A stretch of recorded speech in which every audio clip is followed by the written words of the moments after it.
حضرت مولانا مفتی اقبال احمد صاحب قاسمی دامت برکاتہم سے ہم درخواست کرتے ہیں تشریف لائیں اور اس کتاب کے تعلق سے اظہار خیال فرمائیں۔ بسم اللہ الرحمن الرحیم نحمده ونصلي على رسوله الكريم أما بعد فأعوذ بالله من الشيطان الرجيم بسم الله الرحمن الرحيم لقد كان في قصصهم عبرة لأولي الألباب صدق الله العظيم اللهم صل على سيدنا محمد وعلى آل سيدنا محمد وآله وصحبه وبارك وسلم۔ بزرگان محترم اور حاضرین جلسہ، اللہ رب العزت کا بڑا احسان کہ اللہ رب العزت نے اپنے نبی پاک علیہ السلام کی سیرت کی مناسبت سے منعقد محفل میں ہمیں شرکت کی سعادت عطا فرمائی، اور اسی سیرت النبی کے جلسے کے موقع سے ایک عظیم کتاب جو بہت سے مفید مضامین پر مشتمل ہے، اس کے اجرا اور اس کے تشہیر اور اس کی اشاعت کے لیے اس موقع میں ہمیں شرکت کی سعادت عطا فرمائی۔ بیان اور وعظ و تقریر تو انشاءاللہ ابھی آپ حضرات آگے سنیں گے، میں صرف 10 سے 15 منٹ آپ حضرات کے درمیان کچھ متفرق باتیں، کچھ کتاب کے تعلق سے کچھ آپ حضرات سے گفتگو کرنی ہے۔ اللہ رب العزت نے اس دین کو آخری دین، پیغمبر اسلام علیہ السلام کو آخری پیغمبر، قرآن عظیم کو اللہ نے آسمانی آخری کتاب بنا کر ہمیں یہ نعمتیں عطا فرمائی ہیں، یہ دینی روحانی نعمتیں۔ اللہ رب العزت نے جب اس دین کو قیامت تک کے لیے باقی رکھنے کا فیصلہ کیا تو اس کے اللہ رب العزت نے اسباب بھی بنائے۔ انبیاء کا سلسلہ ختم ہوا تو اس امت کے علماء کو انبیاء کا درجہ دے دیا کہ یہ معصوم تو نہیں ہوں گے لیکن کام کے اعتبار سے انبیاء والا کام کریں گے۔ چنانچہ ہر زمانے میں صحابہ کرام رضی اللہ تعالیٰ عنہ اجمعین، تابعین، تبع تابعین کے بعد اللہ رب العزت با توفیق ایسے افراد دنیا میں بھیجتے رہے اور ان کو توفیق دیتے رہے جو دین کے کام کو سنبھالتے رہے، علم کی خدمت کرتے رہے، قرآن کی حفاظت کرتے رہے، لوگوں کو دین سے جوڑتے رہے، احادیث پاک کو اپنا مشغلہ بناتے رہے۔ آج جبکہ نبی رحمت صلی اللہ علیہ وسلم کو دنیا میں آئے ہوئے 1500 سال گزر گئے، لیکن یہ دین اسی طرح محفوظ ہے، بلکہ اور زیادہ مضبوطی کے ساتھ محفوظ ہے کہ پہلے قرآن کریم صرف سینوں میں محفوظ ہوتا تھا، کتابوں میں محفوظ نہیں تھا، بعد میں کتابوں میں بھی محفوظ ہوا، سینوں میں بھی محفوظ ہوا۔ احادیث پاک جو سنی سنائی جاتی تھی اور صحابہ کرام ایک دوسرے سے نقل کرتے تھے، بعد میں وہ سنی سنائی بھی جاتی ہیں، یاد بھی کی جاتی ہیں، پڑھی پڑھائی بھی جاتی ہے اور لکھی بھی جاتی ہے، کتابوں میں چھاپی بھی جاتی ہے۔ تو اللہ رب العزت نے اس دین کو اس طریقے سے محفوظ کیا ہوا ہے کہ 1500 سال گزرنے کے بعد بھی نہ تو قرآن پاک کی حفاظت میں کوئی فرق آیا، نہ احادیث پاک کے مجموعوں میں کوئی فرق آیا، بلکہ اس شان کے ساتھ احادیث پاک اس وقت ہمارے درمیان موجود ہیں کہ اگر ہم آج سے لے کر کے 1500 سال پہلے تک کڑی سے کڑی ملا کر کے جاننا چاہیں کہ یہ حدیث پاک جو ہم سن رہے ہیں، پڑھ رہے ہیں، مثلا انما الاعمال بالنیات مشہور حدیث، تو اس حدیث پاک کو اللہ کے رسول صلی اللہ علیہ وسلم سے لے کر ہم تک پہنچنے میں کون کون ذریعہ بنا، اور یہ حدیث ہم تک 1500 سال کے بعد کیسے پہنچی؟ 1450 سال کے بعد 1500 سال تو آپ کی ولادت کے ہو رہے ہیں اور 1447 سال آپ کی ہجرت کے ہو رہے ہیں، تو تقریباً 1450 سال کے بعد بھی ایک ایک حدیث کے بارے میں آپ اگر یہ جاننا چاہیں کہ اللہ کے نبی علیہ الصلوۃ والسلام نے یہ حدیث کس سے بتائی تھی، کس سے یہ بات فرمائی تھی، یہ ارشاد آپ نے کب کس کے سامنے کہا تھا اور کس نے اس کو آگے نقل کیا، بیان کیا، وہ نام مل جائے گا صحابی کا۔ پھر صحابی نے کس سے بتایا تھا، وہ نام مل جائے گا تابعی کا۔ پھر وہ تابعی نے کس سے بتایا تھا، وہ نام بھی مل جائے گا۔ پھر انہوں نے کس سے کہا تھا، وہ نام بھی مل جائے گا۔ حتیٰ کہ کتاب میں جو حدیث لکھی گئی تو کتاب لکھنے والا کہتا ہے کہ میں نے اس حدیث کو اپنے فلاں استاد سے سنا، اور وہ استاد کہتا ہے میں نے اپنے فلاں استاد سے سنا، پھر وہ استاد الاستاذ کہتا ہے میں نے اپنے فلاں استاد سے سنا۔ اس طریقے سے وہ سلسلہ ملاتے تابعین تک، تبع تابعین تک، پھر تابعین تک، پھر صحابی تک، پھر ڈائریکٹ اللہ کے رسول صلی اللہ علیہ وسلم تک وہ سلسلہ پہنچ جاتا ہے۔ الحمدللہ جب کوئی تکلیف والی حالت پیش آئے تو انا للہ پڑھنا چاہیے، یہ سنت ہے۔ جیسے بتی گئی تھی تو بتی جانے پر ایک تکلیف کا سامنا ہوا، ایک نعمت میں کمی پڑی، تو سنت یہ ہے اس موقع پر بھی انا للہ و انا الیہ راجعون پڑھیں۔ اللہ کے نبی علیہ الصلوۃ والسلام کی سیرت کو حضرت سیدنا عائشہ صدیقہ رضی اللہ تعالیٰ عنہا نقل کرتی ہیں کہ ایک مرتبہ چراغ بجھ گیا، ہوا چلی اور چراغ بجھ گیا، تو اللہ کے نبی علیہ السلام نے انا للہ پڑھا۔ حضرت عائشہ صدیقہ رضی اللہ تعالیٰ عنہا نے پوچھا کہ انا للہ پڑھا آپ نے؟ فرمایا ہاں، کسی بھی مصیبت چھوٹی ہو بڑی تو اس وقت انا للہ پڑھنا چاہیے، اور جب خوشی فوراً حاصل ہو، جیسے بھی لائٹ آ گئی الحمدللہ کہنا چاہیے۔ چھوٹی چھوٹی دو چیزیں لیکن ثواب کتنا مل گیا، الحمدللہ کہنے پر ثواب مل گیا، انا للہ کہنے پر ثواب مل گیا۔ سیدنا حسین رضی اللہ تعالیٰ عنہ شہید کربلا سے روایت ہے کہ اللہ کے نبی علیہ السلام نے فرمایا کہ مصیبت جو پرانی ہو پھر یاد آ جائے، ابا کا انتقال ہوا تھا 5 سال پہلے، ابھی انتقال کا صدمہ آپ کو 5 سال بعد کسی بات پر یاد آ گیا، تو آپ پھر انا للہ پڑھ لیں تو ویسے ہی آپ کو ثواب ملے گا جیسے پہلے ملا تھا۔ تو یہ چھوٹی چھوٹی سنتیں ہوتی ہیں۔ آج سیرت کے بڑے بڑے جلسے ہو جاتے ہیں، جو سیرت کا مقصد ہے کہ اللہ کے نبی علیہ الصلوۃ والسلام کی سیرت کو نمونہ بنائیں،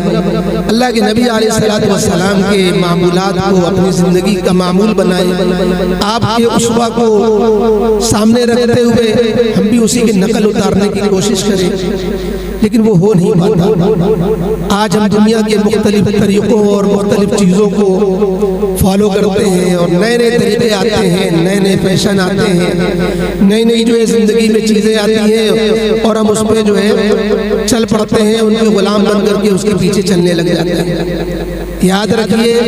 اللہ کے نبی علیہ الصلوۃ والسلام نے جو طریقہ دیا، اللہ کے نبی علیہ الصلوۃ والسلام کی جو بھی سنت ہے کسی بھی لائن کی، کھانے کی، پینے کی، پہننے کی، اوڑھنے کی، سونے کی، جاگنے کی، پیشاب پخانے کی، شادی بیاہ کی، جوتا پہننے کی، کپڑے پہننے کی، کپڑے اتارنے کی، مانگ کرنے کی، آئینہ دیکھنے کی، ہر لائن کی جو اللہ کے نبی علیہ الصلوۃ والسلام کی سنت ہے، وہ سنت کا فیشن ساری دنیا میں جتنے فیشن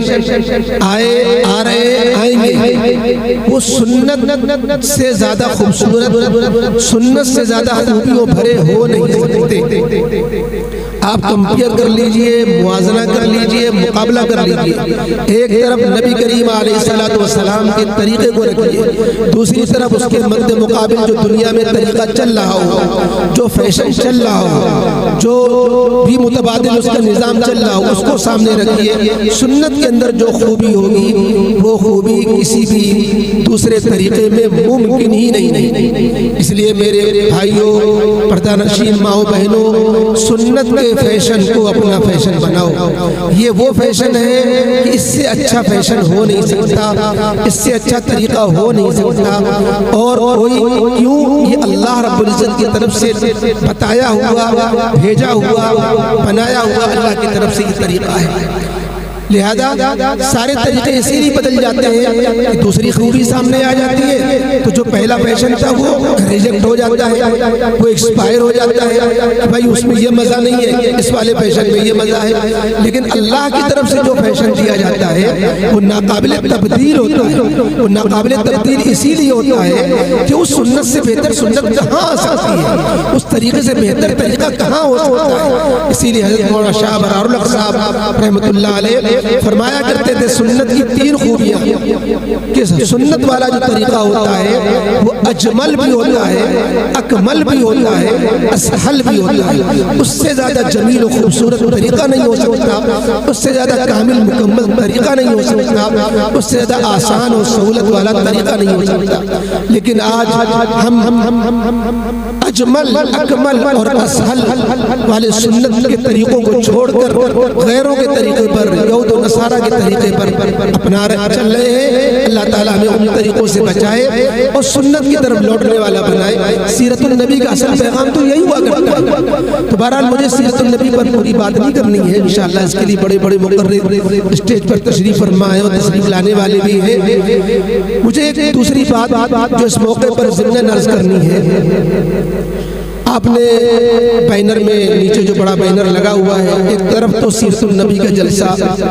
جو اس کو انشاءاللہ اس کو آپ سنیں گے، اچھے اچھے بیانات اس پر ہوں گے۔ دوسری چیز جو اس کے ساتھ ضمن جڑی ہوئی ہے، حضرت مولانا مفتی منظور احمد صاحب مظاہری قادی شہر کانپور، رکن شورا مظاہر العلوم سہارنپور، رکن شورا دارالعلوم دیوبند اور رکن شورا بہت سے دوسرے مدارس۔ اس کے علاوہ جامع العلوم مدرسہ جامع العلوم پٹکاپور کے صدر المدرسین، اسی طریقے سے مختلف انجمنوں کے سرپرست، کانپور کی ابھی تک چلی آ رہی سب سے قدیم انجمن فروغ سنت کے بانی اور پیام سنت کے مدیر، اسی طریقے سے مانامہ نظام کے نائب مدیر اور مختلف شعبوں کے اور مختلف چیزوں تنظیموں کے آپ ممبر رکن، ان کی حیات مبارکہ، ان کے کارنامے، انہوں نے اپنی زندگی میں جو خدمات انجام دی، ضرورت تھی کہ وہ امت کے سامنے لائی جائیں، محفوظ کی جائیں، ان کو پڑھایا جائے، تاکہ اللہ رب العزت نے انہیں جن خوبیوں سے نوازا تھا، جس جرأت، جس حوصلہ، جس ہمت، جس استقامت اور جس پامردی کے ساتھ وہ باطل کے سامنے ڈٹ جانے والے، تو یہ چیزیں ہمارے نوجوان علماء کو اور ان لوگوں کو جو ملی کاموں میں، سماجی کاموں میں رہتے ہیں، تو ان کو ان کے واقعات سے سبق ملے گا کہ وہ اپنے آرام کو آرام نہیں جانتے تھے۔ امت کے لیے، قوم کے لیے، مسلمانوں کے لیے رات کا 1:30 بج رہا ہو، 2 بج رہا ہو، بیل بجتی ہے، پریشانی کوئی ظاہر کرتا ہے یا یہ مسئلہ ہو گیا، آپ ابھی لیٹے ہیں، ابھی چند منٹ ہوئے ہیں، اٹھ پڑتے ہیں، چل پڑتے ہیں، جو بن پڑتا ہے اس کو کر گزرتے ہیں۔ خود ہمارے سامنے کی بات کانپور کے اندر رئیس باغ مسجد ہے تلک نگر میں، ایلن گنج میں، وہاں ہم لوگ جمع تھے،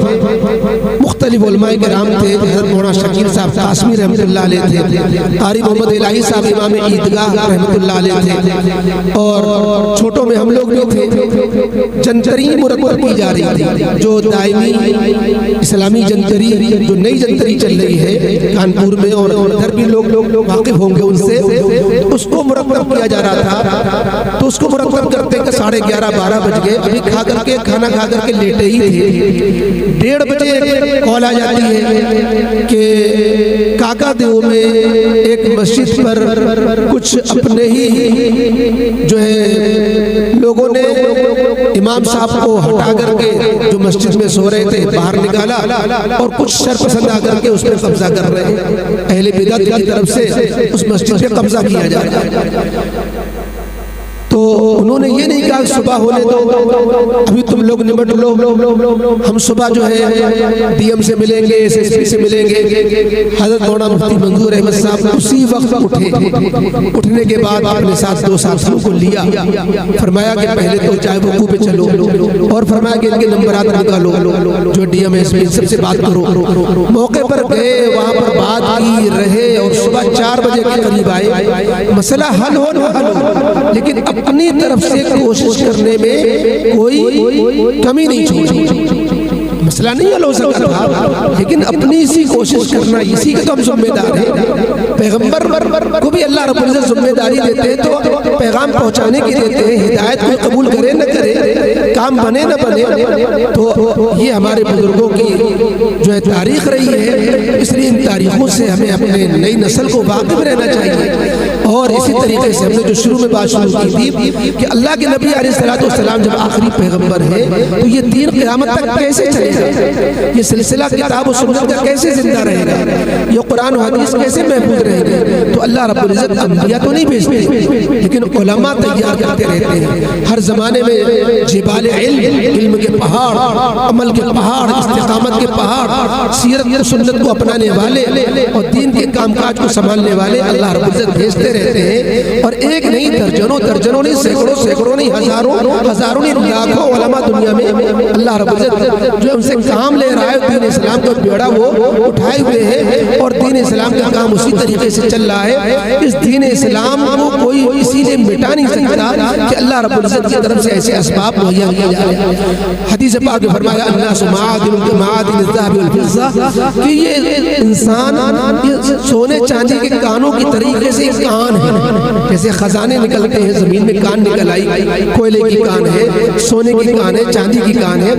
اور اسی طریقے سے انسانوں میں بھی بہت سی کانیں ہوتے ہیں، یعنی کوئی انسان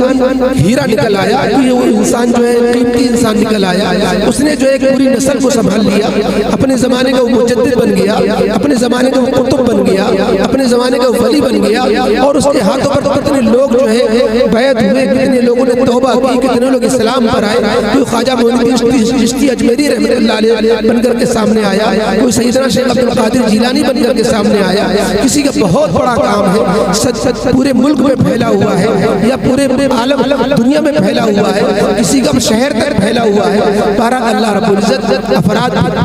بھیجتے رہتے ہیں۔ تو اس علاقے میں، اس خطے میں، کانپور، اناؤ، ہردوئی اطراف میں اللہ رب العزت نے ایک بڑی شخصیت مفتی منظور احمد صاحب مظاہری کی شکل میں ہمیں عطا فرمائی تھی۔ اور چونکہ دنیا سے ہر ایک کو جانا ہے اور ہم سب کو بھی جانا ہے، جتنے یہاں بیٹھے ہوئے شاید 50 سال پہلے ایک بھی نہ رہا ہو، اور 50 سال پیتے گی شاید ہم میں سے کوئی نہ بچے، یہ تو دنیا کی ریت ہے، لیکن کام اللہ کا نہیں رکتا۔ تو اللہ رب العزت نے حضرت مفتی صاحب رحمۃ اللہ علیہ سے وہ کام لیا کہ ان کے جانے کے بعد بھی وہ فیض جاری ہے، اور اس فیض کو زندہ رکھنے میں، اس فیض کو بڑھانے میں، اس فیض کے سلسلے کو جو ہے لوگوں تک پہنچانے میں اس کا بڑا دخل ہوتا ہے کہ ان کی چیزوں کو ریکارڈ کیا جائے، ان کی چیزوں کو پڑھایا جائے، لکھا جائے، چھاپا جائے۔ اس کے لیے اللہ رب العزت نے ہمارے درمیان ماشاءاللہ اس جلسے کے جو روح رواں ہیں جناب مفتی جنید صاحب،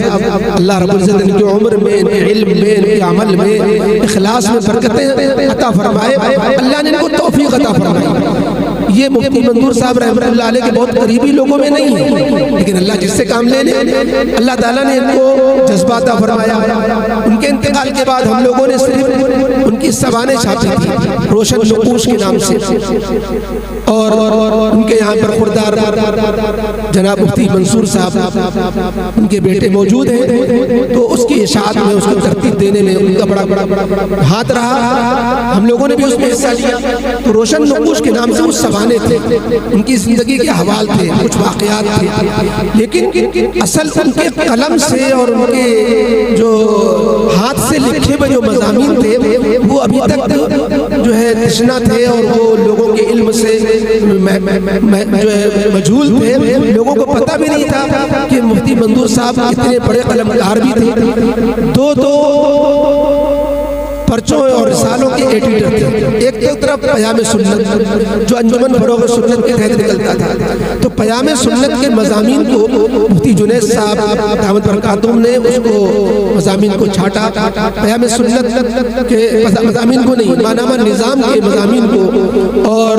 جو کانپور سے نکلتا تھا ماہنامہ، اس کے مضامین کو جب شائع کیا اور نگارشات منظور کے نام سے اس کا اجرا کرایا اور ایک چھوٹی سی تقریب مسجد میں منعقد کرائی، تو اس میں ہم لوگوں کی بھی شرکت ہوئی. ہم ہی نے ان سے کہا کہ مفتی صاحب رحمۃ اللہ علیہ جس طرح ماہنامہ نظام میں مضامین لکھتے تھے، اس طرح انجمن فروغ سنت کی طرف سے 15 روزہ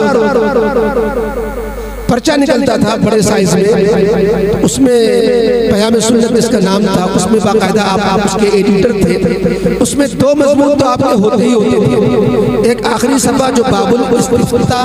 یا باب الاستفسار کے نام سے ہوتا تھا، جس میں سوال جواب ہوتے تھے. لوگ آپ سے سوال کرتے تھے تحریری یا زبانی، آپ اس کا جواب دیتے تھے. وہ جواب پیام سنت میں شائع ہوتا تھا. اور دوسرے آپ کا ایک مضمون جو حالات کے مطابق شیعوں کی تردید پر، صحابہ کرام کی فضیلت پر، اور اسی طریقے سے بدعات کے رد پر، سنت کی ترویج پر، حالات حاضرہ پر، اور مختلف علمی مضامین پر مشتمل ہوتا تھا. وہ لوگ جو پیام سنت چھپتا تھا، ہمارے والد صاحب جن کا ابھی 99 برس کی عمر میں انتقال ہوا، پابندی سے وہ پرچہ منگاتے تھے، اور ہم لوگ بہت چھوٹے تھے تو اس کو جو ہے کہتے تھے پیام سنت پرچہ کانپور سے چھپتا ہے. ہم پڑھتے تھے. تو ہم نے ان سے کہا کہ بھائی پیام سنت کا ایک بڑا ریکارڈ ہونا چاہیے. آپ نے اس نے تقریباً 30-35 سال اس میں مضامین لکھے ہیں، اس کو بھی شائع ہونا چاہیے. تو بس وہیں سے مفتی صاحب کے دل میں بات بیٹھ گئی، اور انہوں نے اس کو عملی جامہ پہنانے کے لیے ماشاءاللہ تگ و دو شروع کی. قطرہ قطرہ دریا شبت کہاں کہاں کہ انہوں نے خاک چھانی، کہاں کہاں سے پیام سنت سمیٹے اور مضامین کو جمع کرنا شروع کیا، ترتیب دینا شروع کیا، عنوانات لگائے. الحمدللہ وہ 5-6 ماہ کی محنت اور جہد مسلسل کے بعد وہ کتاب آج آپ کے سامنے انشاءاللہ اس کا اجرا ہوگا، اور وہ آپ کے سامنے اس کی گویا نقاب کشائی ہوگی.